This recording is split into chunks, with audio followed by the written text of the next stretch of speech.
Personne aime se faire vendre, mais tout le monde aime être vendu. Donne-moi 12 minutes et à la fin de cette vidéo-ci, mon défi, c'est que tu fasses j'aime ça, vendre. J'aime encore plus ça, vendre. Ou du moins, je pense que j'aime ça, vendre.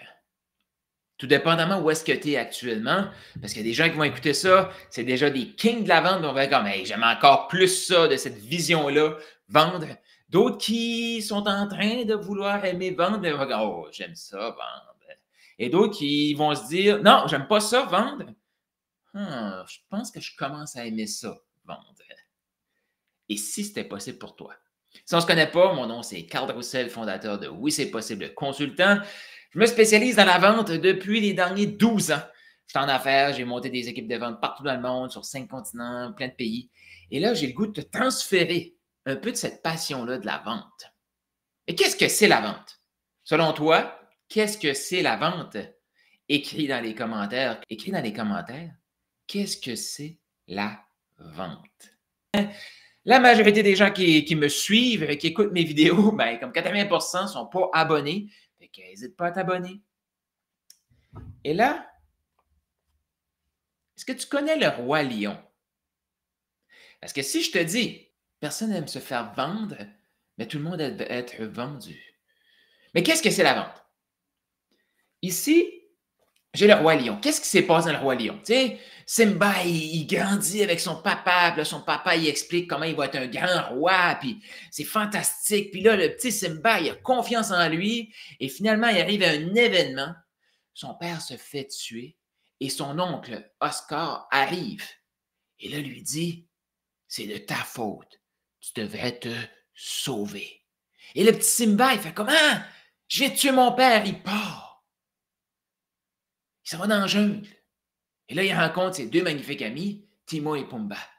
Puis là, Timon et Pumba, ben, ils lui disent hey, Hakuna Matata, on mange des insectes, stresse pas avec la vie. Et là, il fait comme OK. Puis il s'en va comme ça, tu sais, il accepte. Puis là, il s'endort dans cette nouvelle réalité-là, qui n'est pas si pire quand même. Secte en abondance, insectes, pas secte, insectes en abondance, deux bons amis, on a du fun, Hakuna Matata, cool, c'est le fun. Mais dans tout ce temps-là, là, lui, il n'est pas en train de répondre à son appel. Lui, c'est le king, c'est le roi lion. Mais il n'est pas en train de répondre à ça. Hakuna Matata. Mais en même temps, son peuple, son appel est en train de souffrir. Et là, ben, il y a la femelle que je ne me souviens pas du nom, je pense que c'est Nala ou je ne sais pas trop, et tu peux écrire dans les commentaires si tu t'en souviens. Et là, elle part à la recherche de nourriture. Et qu'est-ce qu'elle trouve? Elle trouve Pumba, le, le facochère. Et là, elle veut le manger. Et là, ça la porte à où? Ça la porte à voir Simba. Et là, elle voit. Elle le reconnaît, mais elle ne le reconnaît pas. Qu'est-ce que ça veut dire? Bien, elle voit que c'est Simba, physiquement. Mais là, son attitude a changé. Là c'est Hakuna Matata, on mange des insectes. Et qu'est-ce qu'elle fait? Elle commence à lui dire, mais voyons, t'es pas un mangeur d'insectes, t'es le king, t'es le roi lion. Et elle commence à lui dire, ton peuple t'arrête de souffrir. Là, lui, il fait comme, non, non, m'en fous, Hakuna Matata. Il fait, non, non, tu peux pas laisser ton peuple souffrir comme ça. Il faut que tu te réveilles. Et là, qu'est-ce qu'il fait? Il part. Finalement, il y a une vision, il voit son père. Et là, son père, il fait comme, hey, t'es le king. C'est pas exactement ça les paroles, mais t'es le king. Puis là, ça vient de lui, puis il fait comme, OK, je suis le king, je dois aller. Et qu'est-ce qu'il fait? Il part avec son armée. Ça veut dire, ben, Nala, la femelle, et Timon et Pumba. C'est ça son armée. Et lui, il part pour délivrer son peuple. Contre qui?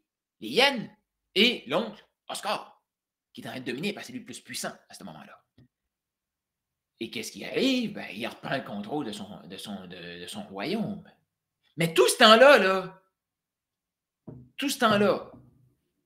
Simba, c'est le roi lion.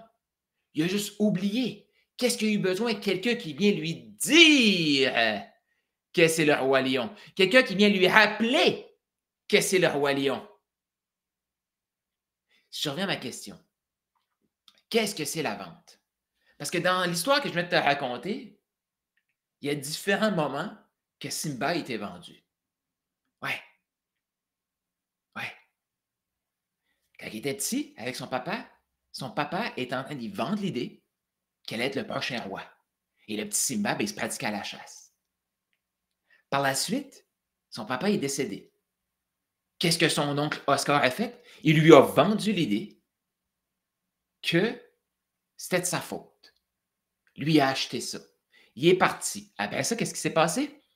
Timon et Pumba, mais qu'est-ce qu'ils ont fait? Ils lui ont vendu l'idée, Hakuna Matata, on mange des insectes.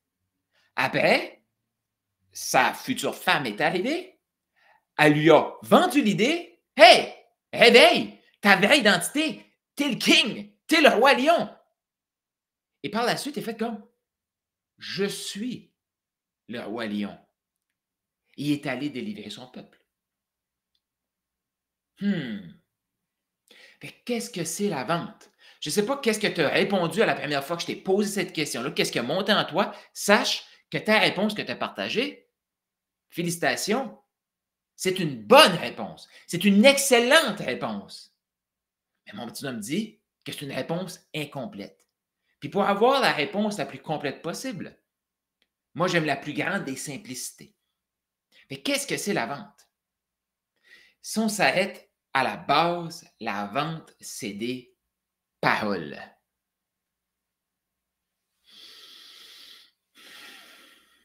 La vente, c'est des paroles. Bien oui.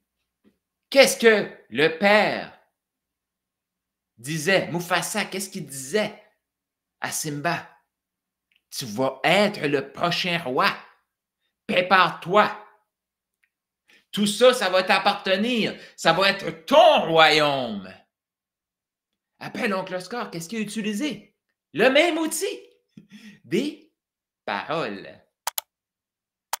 Après, Timon et Pumba, qu'est-ce qu'ils ont utilisé? Des paroles. Et Nala, qu'est-ce qu'elle a utilisé, la femelle? Qu'est-ce qu'elle a utilisé? Des paroles. Fait que de la vente, c'est des paroles. Maintenant, il faut comprendre aussi qu'est-ce que c'est. La raison d'être d'un mot, d'une parole. Parce qu'une parole, c'est quoi? C'est des mots. Okay? Puis souvent, les mots les plus puissants vont être les mots qu'on n'aura pas besoin de dire. As-tu déjà remarqué que des fois, tu rencontres des gens, puis juste par leur prestance, parce qu'ils dégagent, tu fais comme « Wow! Cette personne-là, je la connais pas, mais elle sait ce qu'elle dit. » Juste parce qu'elle dégage. Et ça, c'est un état interne qui s'en va à l'externe. Mais quand ces personnes-là ouvrent la bouche, boum! Ça va te chercher droit au cœur. Fait que, des mots, c'est quoi la raison d'être des mots? La raison d'être d'un mot, j'ai fait une vidéo spécifiquement là-dessus, que je t'invite à aller voir si tu ne l'as pas encore vu, spécifiquement là-dessus. La raison d'être d'un mot, c'est de créer. On a reçu le talent de la parole ou de la communication, de comprendre des concepts, les communiquer. Pourquoi? Pour créer, pour prendre une idée et la matérialiser ici sur Terre. Fait que dans le fond, qu'est-ce que c'est la vente? C'est un transfert de parole. Puis là, je t'emmène dans les subtilités ici. Parce que la vente, le closing, c'est pas ce qu'on dit. C'est ce que l'autre va dire.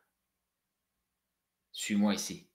Parce que ce que moi je dis, je suis en train de dire ma réalité. La réalité que je suis en train de créer maintenant et la réalité que je crée pour demain, puis après-demain, puis tout ça.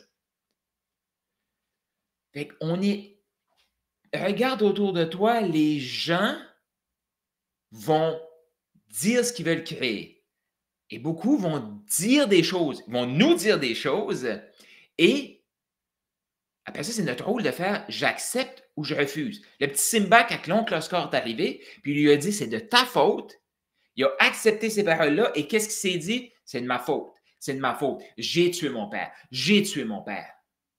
Puis ces paroles-là ont créé l'identité de Simba, Hakuna Matata et mangeur d'insectes. Il faut faire attention à ce qu'on dit. Et quand on est devant une autre personne, que ce soit comme coach, accompagnant, consultant, peu importe, thérapeute, vendeur, ça n'est qu'une grande responsabilité. Pourquoi? Parce qu'on peut dire n'importe quoi à l'autre personne. Mais la vente, 80%, c'est l'autre qui doit parler. Pourquoi? Le rôle du closer, du vendeur, c'est juste de poser des questions et de laisser l'autre parler. Laisser l'autre communiquer sa vision du futur. Laisser l'autre exposer ses problèmes, ses limitations, le pourquoi il veut quitter ses limitations. Qu'est-ce qu'il veut créer une fois les limitations? Laisser aller. Le rôle du vendeur et du closer, c'est le même rôle que le coach. C'est de faire verbaliser à l'autre qu'est-ce qu'il veut. Pourquoi on veut le faire verbaliser? Pour l'aider à créer son futur. Sa réalité. Moi, j'aime ça, vendre. J'adore ça, vendre. Avoir une communication avec l'autre, puis laisser l'autre sortir les mots de la création qu'il veut voir dans le monde, pour sa vie, pour les autres, sa famille. C'est ça, un vendeur. Est-ce que tu es prêt à dire, moi aussi, j'aime ça, vendre. J'aime encore plus ça, vendre. Ou au moins, je pense que je commence à aimer ça, vendre.